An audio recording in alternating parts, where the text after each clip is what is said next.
Auburn handed out their post-fall depth chart.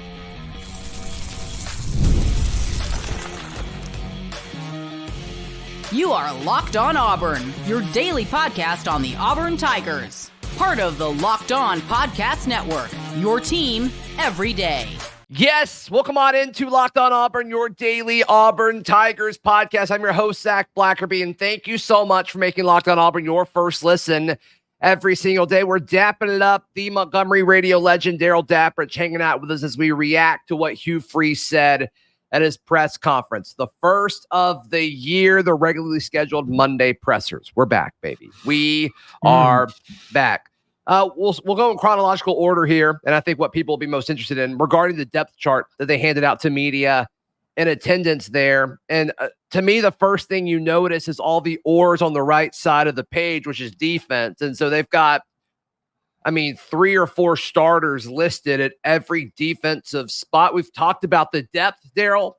We've talked about the rotation possibilities. And it sounds like Freeze legitimately believes that it doesn't matter who starts. It's just they're all going to play.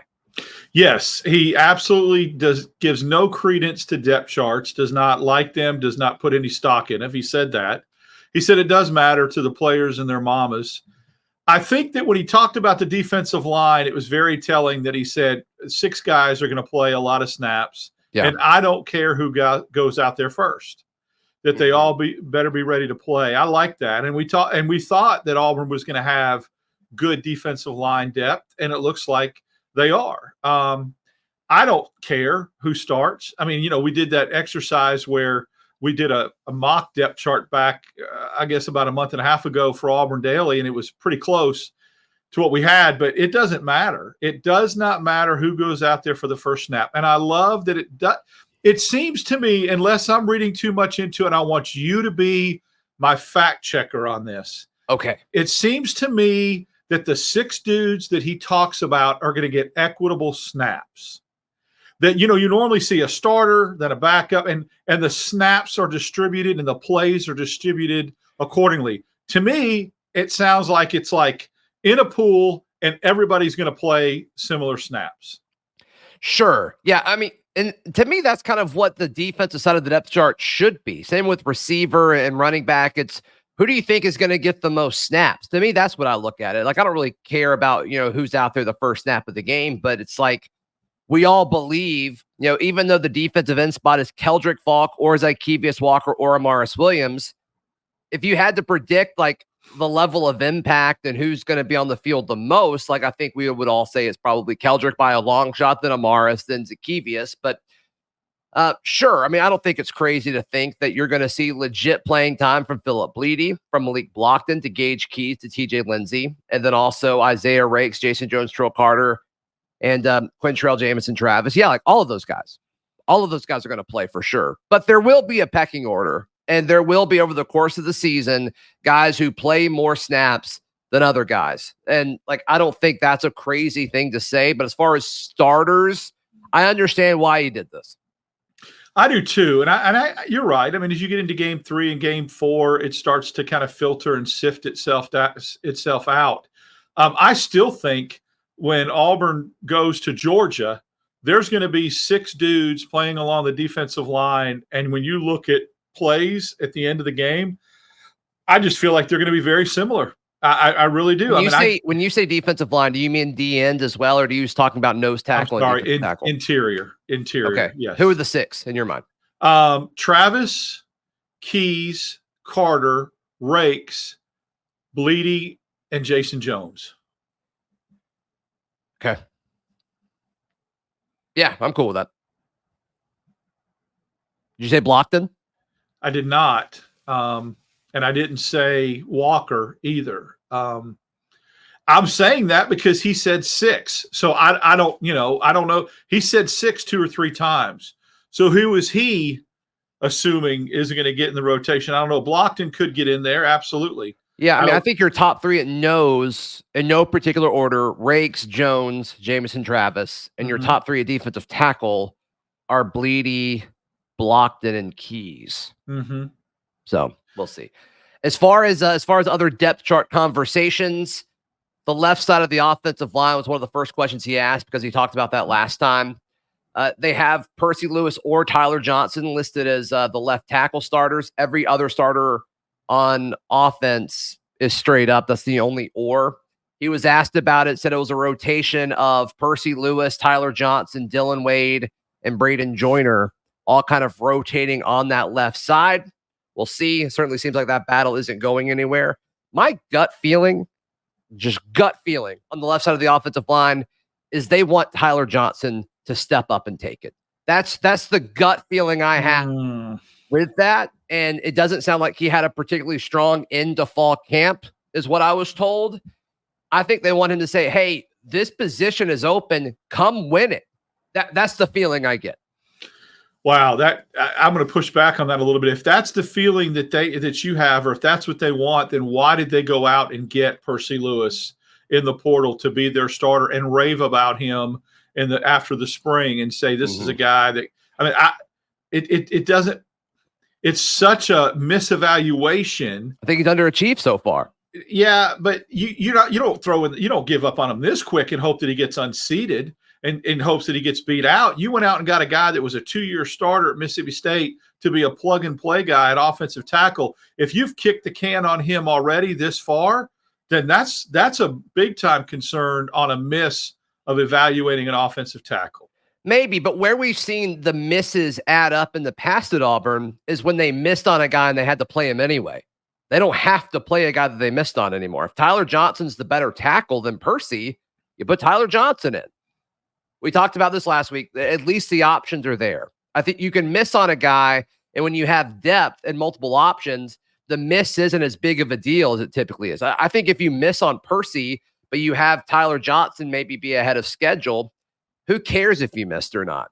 Your job is to fill out a roster and fill out an offense, and I think you check all of those boxes if that's the case. Auburn has missed on guys in the past, and that was the only option. So to me, I do think there is a difference here.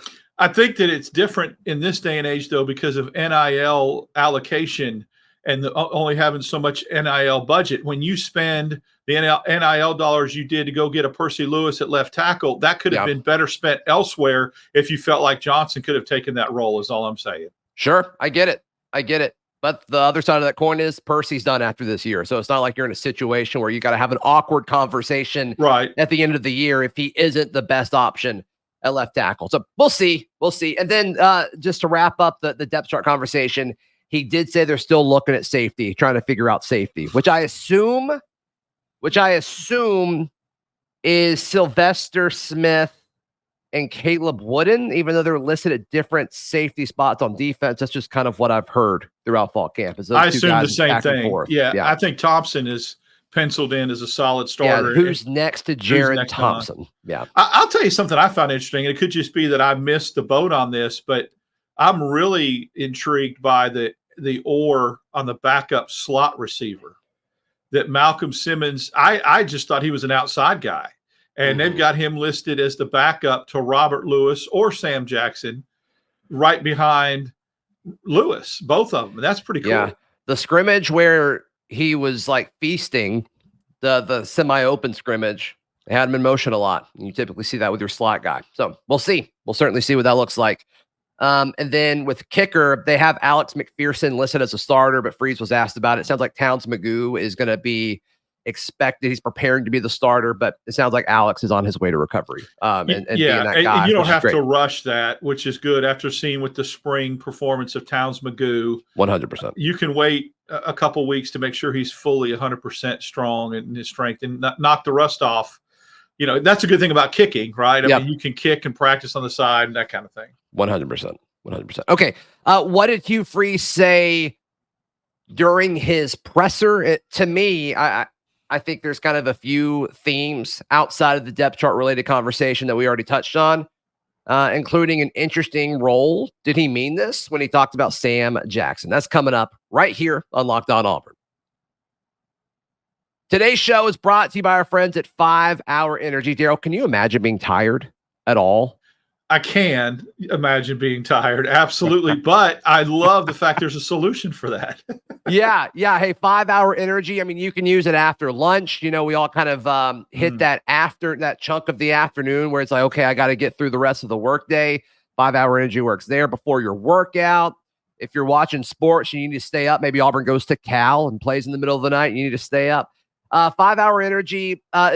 It's the brand hardworking people like you, me, and you listening have trusted for over 20 years to give them the alert, energized feeling they need to get through a busy and hectic day. You can stock up on money-saving multi-packs to make sure you never run out of delicious, energizing 5-hour energy shots. Go to 5hourenergy.com. That's the number 5hourenergy.com. And you can check out all the products that they have. You can use our promo code Locked On CFB, all one word, Locked On CFB. You get 20% off your order. It's only valid till the end of September. So go do that now. Go to 5hourenergy.com today.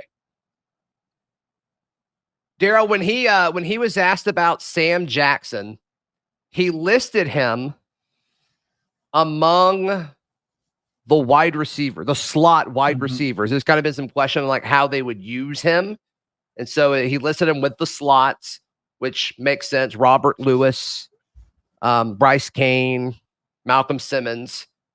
And then he talked about how blessed they were to have them and all that. And then kind of made just an offhanded comment. I didn't think much of it.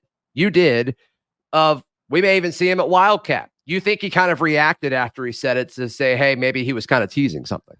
I just, he was listing how they were going to utilize him. They said jet sweeps, they said screens, and in the passing game. And then he said, you might even see him in Wildcat. You never know. And I don't think he says that. I think we will see him in the Wildcat at some point. Sure. Or else, unless he's trying to give somebody something to think about. But I think he will. Now, I know a lot of people sometimes really get frustrated with the Wildcat. But think about this. Sam Jackson in that role could be a guy that could throw off of the Wildcat formation. Normally, Kerryon Johnson did it. I'm against it, by the way. Gimmick. Yeah, with the gimmick. I'm against it. I mean, we saw this. Obviously, how it's used matters, but like we saw this essentially with Robbie last year. And just the way it was used and the timing never made sense. I think it can be used and implemented in situations where it does make sense, but the way it was used last year didn't. It stalled the offense more than once, and I just think that was concerning. So if they do it, I hope it's handled differently than it was a year ago. Yeah, I think about the Wildcats that Boobie Whitlow used to run it a lot and had some success inside the 5, and then handed the ball off to Sean Shivers out of the Wildcat, which the famous painting where he takes off the Alabama guy's helmet on the jet sweep. Was that from a Wildcat play? It was from a Wildcat play, yeah. But it wasn't Sean Shivers wasn't in the Wildcat, but he got the handoff. Yeah. Yeah. I don't remember that. I believe so. It was from a Wildcat, a running back handed the ball off. So and that might have been, I don't remember if it was Whitlow, but I don't remember who it was in the backfield, but he did, and then it was the jet sweep off of that. So I wasn't a big Wildcat guy. I hated it as well. But I think if you can utilize it and throw some wrinkles in it, it can be effective.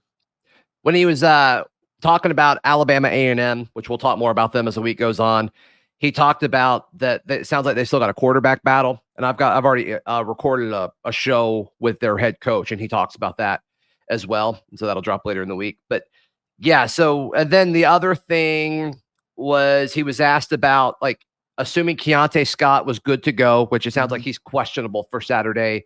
Assuming he was healthy, what would the punt returner situation look like? And he said Keontae Scott, Dre, which is KLS, Bryce, Malcolm, and then he said if it's a situation where they just have to catch it. And he pounded his fist on the desk and said, where we just have to maintain possession. Yes. Boy, if that wasn't a callback. Yeah. Yeah, let's put Will Upton back there in the Iron Bowl last year. Maybe we win. But yeah, so I thought that was interesting. 2 upperclassmen with Keontae and KLS, and then 2 freshmen with Bryce Kane and Malcolm Simmons. It's good. There's options, and it sounds like he feels comfortable with any of those 4, actually 5 guys, which is pretty sweet to have. Like you said, Auburn would have loved to have had that towards the end of last year. Right.